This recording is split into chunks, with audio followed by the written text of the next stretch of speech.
Okay, so since okay na yung lasa niya, ihalo na natin yung ating what we call the saluyot leaves. Okay, sa ibabaw lang siya.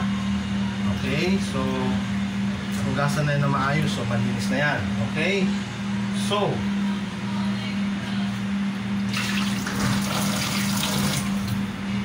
okay, very good. So sa ibabaw siya kasi siya yung pinakamadaling lumambot. So almost ano lang siya, kumbaga may blanch lang natin yung leaves na to, yung saluyot leaves.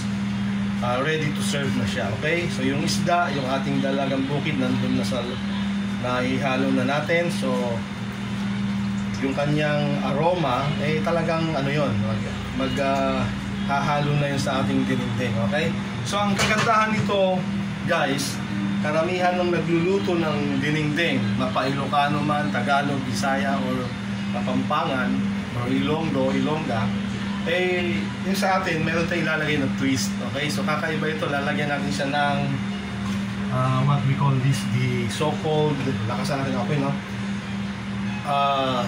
Calamansi. Okay, so there you are. So yung ating calamansi, okay, so papatakan natin siya ng calamansi juice. Okay, so papatakan natin. Okay, so nakikita nyo kung gaano siya kasarap pagka mayroon na siyang calamansi juice. Okay guys, so yan, so just one piece of calamansi, then nilagay natin yung kanyang juice. So okay, so there you go.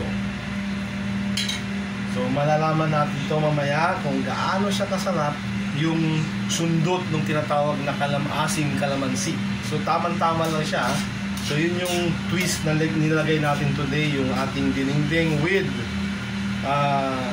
calamansi juice.